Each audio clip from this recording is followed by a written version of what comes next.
In the shadows of World War and the silence of Cold War vaults, fragments of history were locked away, secrets carried on trains that never returned, files sealed under numbers no one dares explain.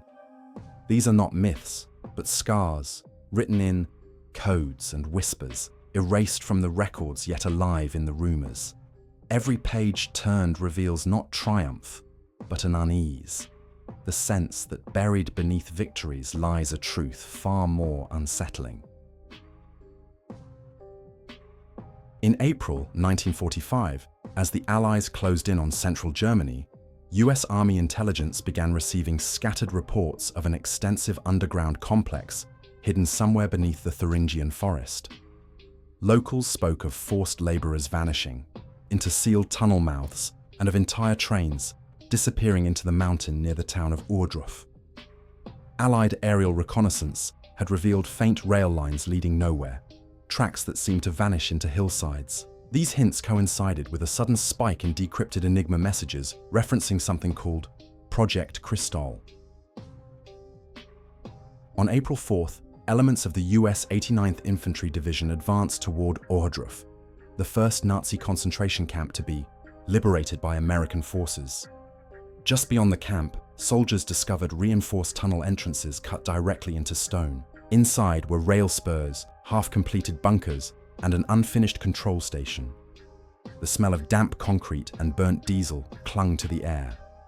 The Germans had abandoned the site only hours earlier, leaving behind scattered blueprints and personal effects.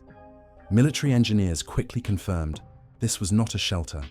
It was an industrial rail system built to conceal. By mid-April, the Office of Strategic Services (OSS) compiled a report, Preliminary Survey, Ohrdruf Railway, noting the unusual size of the tunnels and the presence of heavy cranes that suggested the movement of oversized cargo.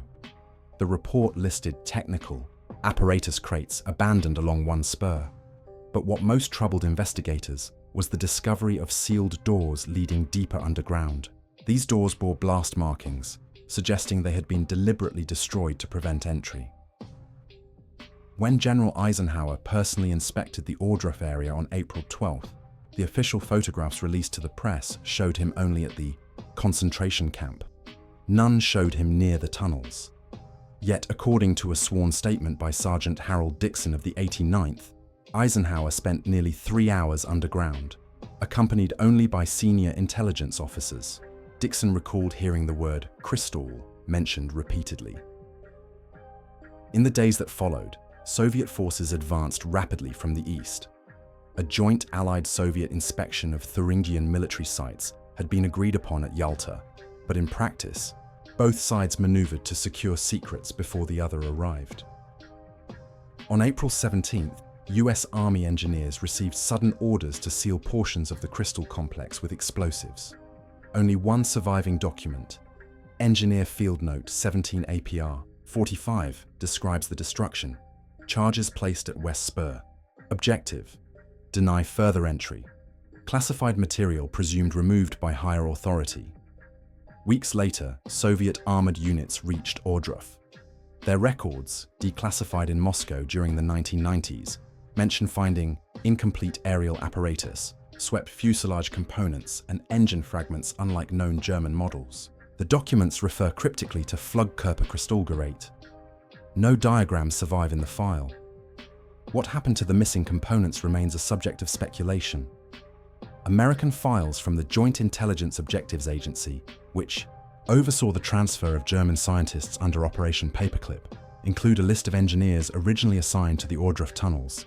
Several names were later redacted. One, Dr. Hans Vogel, appears in early 1946 US employment rosters for Wright Field in Ohio, but by 1947, his record is marked simply disposition transferred.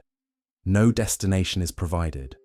Rumors spread among local Germans that entire trains had been hidden underground. One former prisoner, interviewed by US Army interrogators in May 1945, claimed he had seen a black locomotive pulling 4 covered wagons into the Kristall Tunnel, guarded by SS men with dogs. He described hearing screams echoing from inside the sealed tunnel later that night. His testimony was marked unverified and filed away. In 1951, during an internal CIA review of wartime German technology captures, a reference surfaced to Kristall cargo, itemized separately. The page was quickly reclassified, but a later memo confirms that some materials from Thuringia were delivered to Fort Strong, an army depot in Boston Harbor, before being relocated to an unknown seat. None of these items appear in declassified inventories. Meanwhile, in East Germany, the Soviets continued excavations near Ohrdruf well into the 1950s. Local villagers reported explosions shaking the forest at night and truck convoys departing under heavy guard. Soviet military engineers built permanent fencing around certain shafts. Western intelligence analysts at the time assumed the Soviets were merely stripping the site for uranium ore. Yet no records of uranium shipments from Ohrdruf exist. The Kristall project became one of many wartime mysteries erased by Cold War secrecy. When West German journalists in the 1960s pressed for information, NATO officials dismissed the tunnels as incomplete shelter facilities. But surviving field notes tell another story. The scale, the secrecy, and the disappearance of equipment all suggest a program tied to advanced weapons research. Whether it was experimental aircraft, electromagnetic systems, or something more esoteric remains unresolved. Even today, the underground network beneath Thuringia has never been fully mapped. Local explorers who enter sealed shafts report collapsed walls and rusting rail lines that vanish into darkness. In one tunnel, faint chalk markings remain on the wall. Kristall, 1945. Nothing further is written. The surviving fragments, scattered blueprints, cryptic OSS memos, and contradictory Soviet files paint only a partial picture. But one fact is undeniable. Something significant passed through those tunnels in the war's final days, spirited away before either superpower could claim full possession. And in the silence that followed, both East and West began pursuing technological leaps that seemed, at times, disturbingly similar. What Project Kristall truly contained remains locked away in sealed archives, filed under innocuous reference codes. But every trail, no matter how faint, leads back to the same place, a forest in central Germany, where trains vanished into stone, never to emerge again. By the summer of 1943, the Axis defense of Sicily was collapsing. Allied forces advanced steadily northward, and the German High Command scrambled to evacuate key personnel, supplies, and intelligence. Amid this chaos, a signals officer of the Luftwaffe was captured near Caltanissetta by men of the US 45th Infantry Division. His name was Oberleutnant Friedrich Merten. In his possession was a fragmentary set of coded dispatches referencing an operation identified only as Seeschlange, Sea Serpent. At first, Allied translators assumed the term was part of a deception plan. The Germans were known to seed false information under pressure, and Sicily was rife with conflicting signals traffic. Yet Merten's interrogation record, preserved in War Department file X1.327, notes his insistence that Seeschlange was an urgent movement of sealed cargo, originating from Munich, routed through Vienna, then transported by Luftwaffe aircraft toward the Aegean. When pressed for details, he claimed ignorance of the cargo itself, saying only that officers in black SS uniforms supervised the operation. British intelligence grew interested when decrypted Enigma traffic from the Abwehr included references to Krurbehälter, containers of unknown classification, and L-Route Seeschlange. A memorandum from Bletchley Park, dated July 23rd, stated, "Repeated references to Seeschlange Convoy, movement via Adriatic likely. Cargo unspecified, priority orders from Berlin." The phrase "cargo unspecified" would recur in nearly every surviving document tied to the operation. Naval records show that in early August 1943, as German forces retreated from Sicily, a small flotilla of vessels departed from Piraeus, Greece, under Luftwaffe air cover. The ships were ordinary coastal freighters. Yet British radar stations in Cyprus reported unusual aerial activity. with long-range fighters maintaining patrol over the convoy for nearly 48 hours. Then, abruptly, the ships vanished from Allied tracking. No wreckage was ever recovered. The Royal Navy did conduct follow-up sweeps. On August 19th, a patrol destroyer, HMS Laertes, logged intermittent high radiation readings in waters 40 miles south of Crete. The notation appears in the ship's war diary, but curiously, the page was removed when the file was officially archived. A carbon copy survives only because the ship's navigating officer retained his personal notes after the war. In them, he wrote, "Geiger anomaly detected twice. Crew ordered silent." For decades, the Seeschlange story remained buried. Then, in 1967, a declassified US Navy document surfaced under Freedom of Information Act request. Historical Analysis of German Special Cargo Movements, 1943-45. The report mentions Seeschlange briefly, concluding, "No surviving evidence of cargo contents.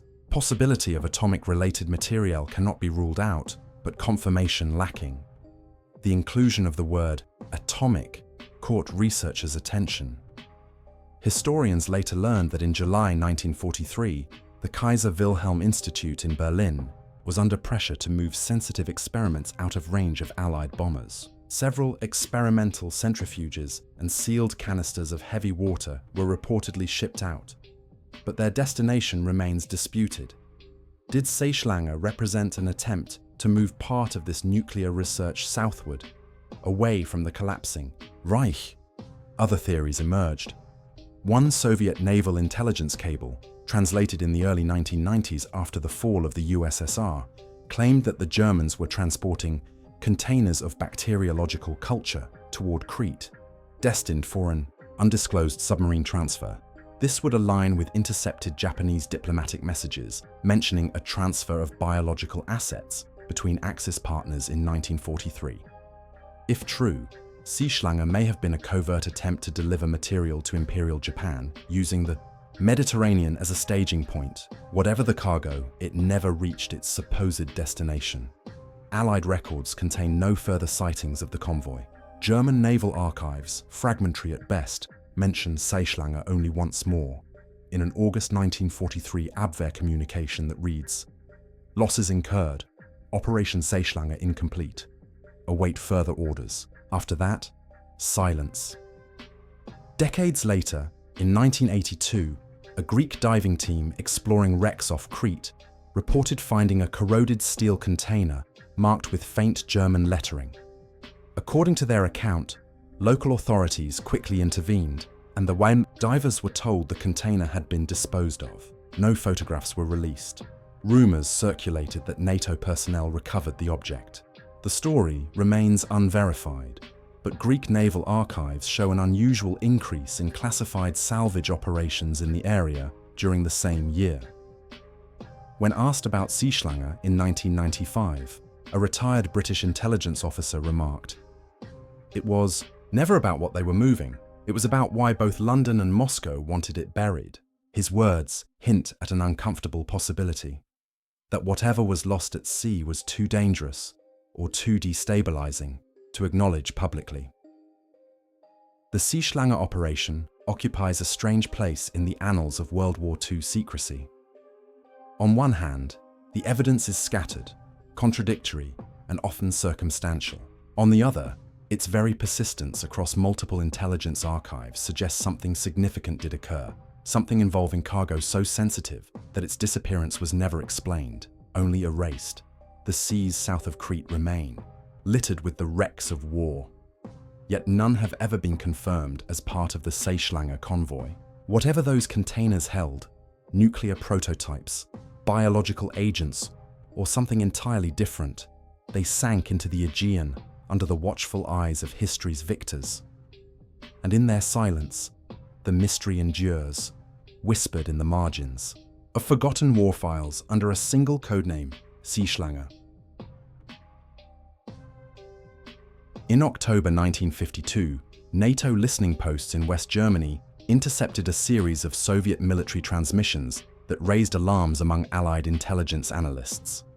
The messages, originating from the Western Military District Command in Moscow and relayed to units near Smolensk, repeatedly referenced the movement of Object 74. No context was provided, only orders for increased security and for engineering units to prepare fortified storage.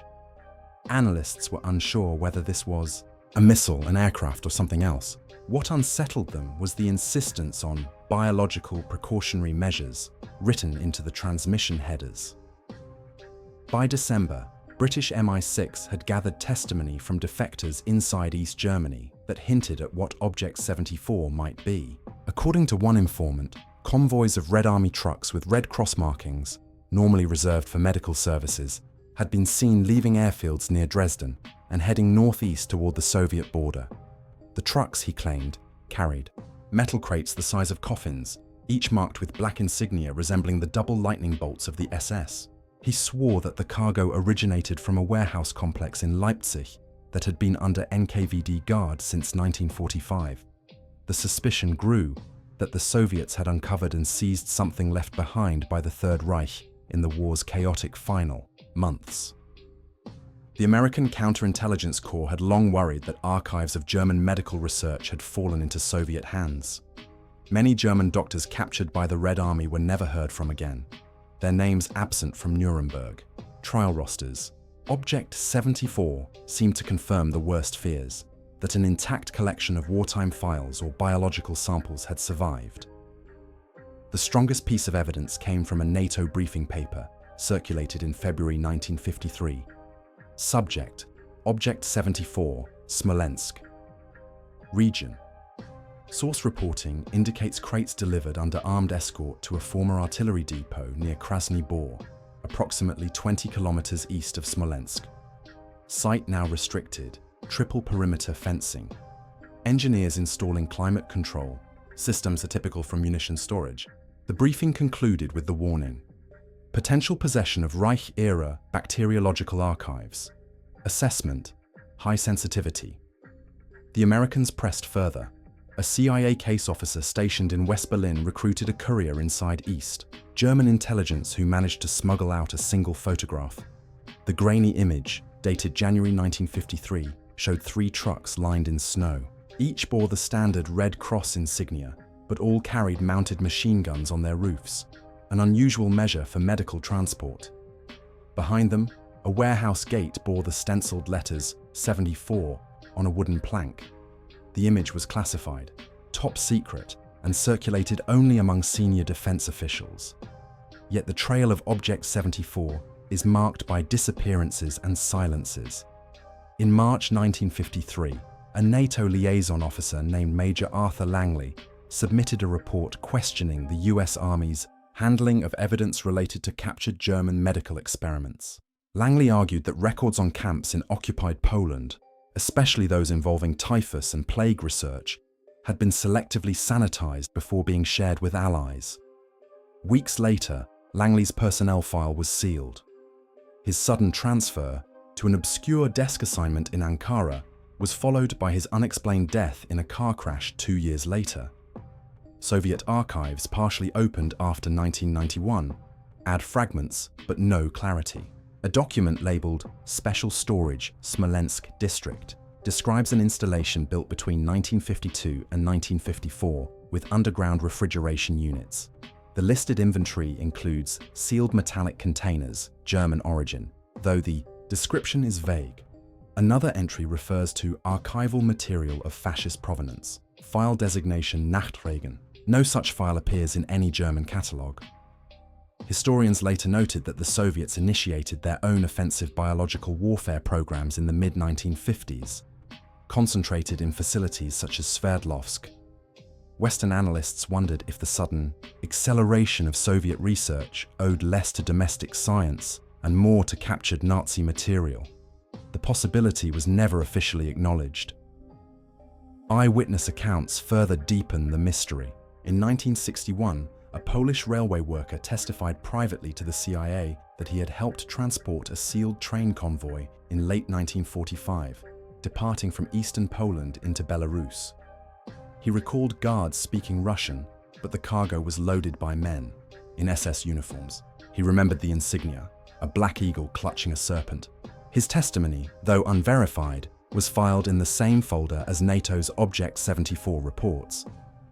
By the 1970s, Object 74 had become a closed topic within NATO.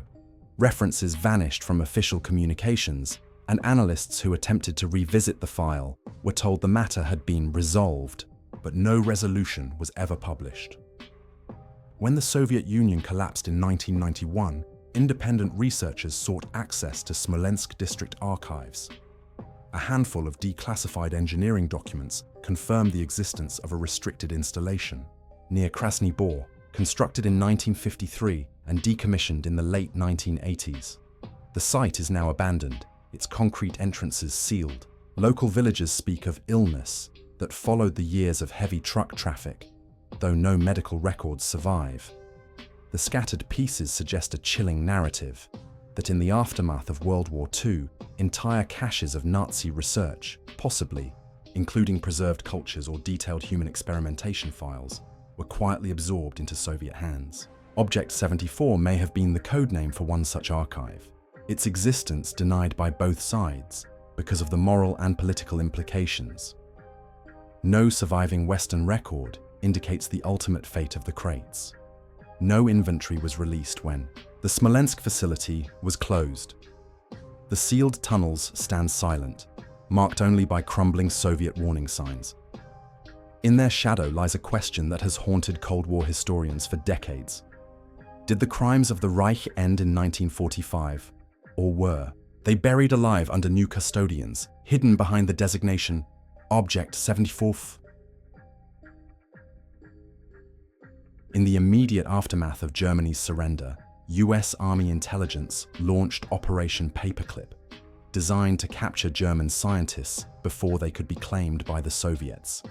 Most were publicly assigned to aeronautics and rocketry programs, names like Werner von Braun eventually becoming known. But buried in classified lists were lesser figures, engineers whose names never entered public record.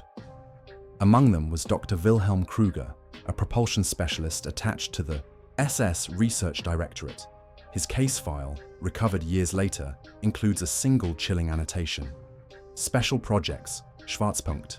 By mid-1946, Krüger and a cluster of colleagues were transferred under civilian cover to a facility near Alamogordo, New Mexico. The Army Air Forces described their assignment as aerospace design consultation, yet internal memoranda from Wright Field mention unusual shipments arriving under guard, including sealed steel containers and test assemblies, non-standard. One quartermaster noted that the crates carried markings consistent with SS laboratories in Silesia. Witness accounts from local ranchers describe strange phenomena in the desert at night: thunder without storms, a low humming vibration that rattled, windows and luminous streaks across the sky that vanished without sound. The Air Force dismissed these as atmospheric illusions, though internal documents labeled them persistent anomalies. One 1947 incident report from Holloman Air Force Base records a catastrophic failure during a classified flight trial, noting that recovery crews collected fragments of metallic composition inconsistent with standard alloys. The fragments were shipped to a secure storage site. No record of their analysis survives. Krüger's name appears in personnel rosters, until late 1949, always attached to experimental propulsion. Then, abruptly, the record changes. In January 1950, a memorandum from the Joint Intelligence Objectives Agency notes Dr. W. Krüger, disposition, transferred. No location is given. Attempts to trace his whereabouts through Social Security or immigration records end in silence. Unlike many paperclip scientists who transitioned into NASA or university posts, Krüger simply vanishes. Hints of his work surface only in declassified fragments. One Air Materiel Command briefing paper from 1951 references Field Propulsion Anomalies, Project SP. Analysts later concluded SP likely stood for Schwarzpunkt, German for Black Point. The terminology matched phrases found in captured SS notebooks recovered near Leipzig, where researchers had scribbled about Schwarzpunkt Felder, fields of concentrated energy capable of displacing conventional lift dynamics. Allied scientists dismissed these as pseudoscience at the time. Yet Kruger's transfer suggests otherwise. The US wasn't alone in chasing such ideas.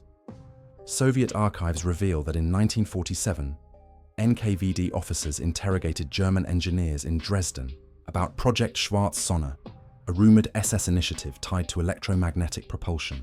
Whether this program ever advanced beyond theory is uncertain, but the timing is telling.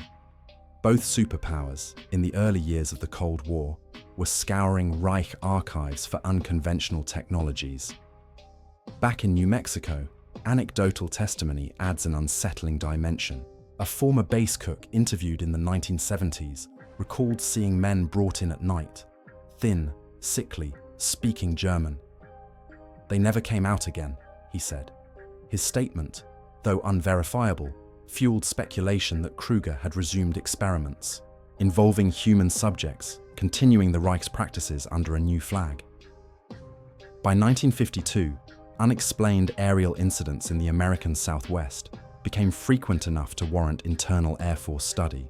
While these are remembered publicly as the beginnings of the UFO phenomenon, classified reports often describe objects behaving in ways consistent with electromagnetic propulsion theories. Silent acceleration, abrupt directional shifts, absence of exhaust. The files never identify the source, but in several instances, notation appears. See related SP data. What became of Kruger is unknown. A CIA document from 1957, heavily redacted, lists deceased scientists of paperclip origin. His name does not appear, nor is there a death certificate, grave, or immigration trace.